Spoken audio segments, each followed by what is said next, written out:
Chelsea, you are the marketing director for Robbins Nissan, Robbins Chevrolet in Humble, but should we just say Houston? It is about 30 minutes north of Houston. Down in Big Texas. Okay, so can you tell me about kind of some increases that you've noticed or any changes on your website traffic?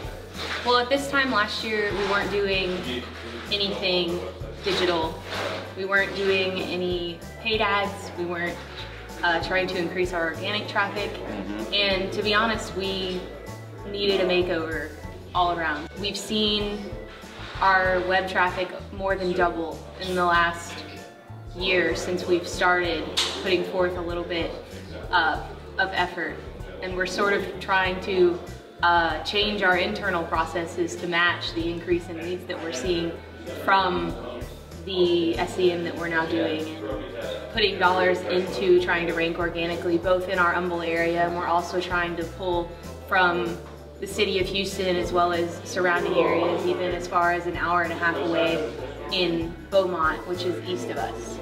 So one of the important things is to make sure that our communication before they get on site is honest and effective, so that they don't drive 2 hours, get there, and then what we sold them is absolutely not the deal. So it's sort of the car dealer mentality to lure someone in the door. But that's not how you operate whenever you're trying to do most of your business on the internet. I mean, it accounts for a third of our business. We can assume that 98% of people have seen us on our website before they walk in the door. And what's our first intro to them going to be? Exactly. And I think our first impression has really improved a lot. Well, our month of June was one of our best months ever. At our Nissan store, we improved year over year, up 216 spots nationally for units sold, which is really, really great, because everyone's familiar with pressure from the manufacturer to hit their numbers, and we've really put our foot on the gas the past 6 months. It's been a really big change, but we're also seeing benefits in leads and in store traffic and in our sales as well, which is really the bottom line. And at Chevy, we just opened up a new facility. I saw the store, it's huge. Yes, it is huge and it is beautiful, and we're able to stock so many more cars, and we have a giant showroom. And we were in a facility that was just too small before, and we couldn't grow out of it.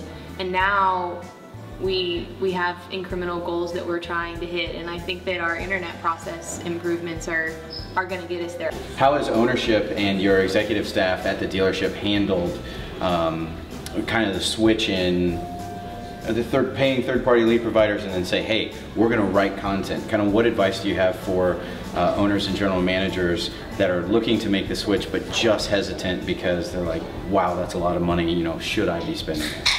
I think it's really difficult because you look to your vendors to give you, you know, what the best practice is and how you're gonna rank the best and what's the best strategy. And if you don't have a good vendor, they're gonna continue telling you that everything's fine. Because it's all stuff you've heard before, right? Right. Yeah. Our old website provider continuously told us that we were SEO optimized and everything was just fine. And if you would look up Google's changes for Penguin and everything that they keep coming out with, stuff that we were doing was absolutely on their do not do list. So it's more about doing your own independent research and realizing that what they're telling you may not actually be true. The day's coming where you're going to call up your third-party lead providers, you know, the AutoTraders, Cars.com, basically your paid sources, and say, hey, I'm canceling, I'm taking all of my stuff internal, and we're just doing it ourselves. What's that phone call gonna be like? You know, I absolutely cannot wait for that day. And if you tell it to my managers, they don't really understand how that day could come, because we're so conditioned into believing that they're such an integral part of our business. But when you actually see the closing rate and the difference of someone that's shopping specifically on your site compared to someone who's on AutoTrader with dozens of other dealers, or Cars.com or TrueCar, the difference is insane. So if we're closing at twice the rate, why wouldn't we put more money into our website? And I can't wait for that day, especially I think AutoTrader needs to go first. I think they're providing us the least value and certainly as long as we feel that it's necessary to supplement our business. But I think at this time next year we'll definitely be having those discussions, and I'm really, really excited about them. Chelsea, thank you. Thank you.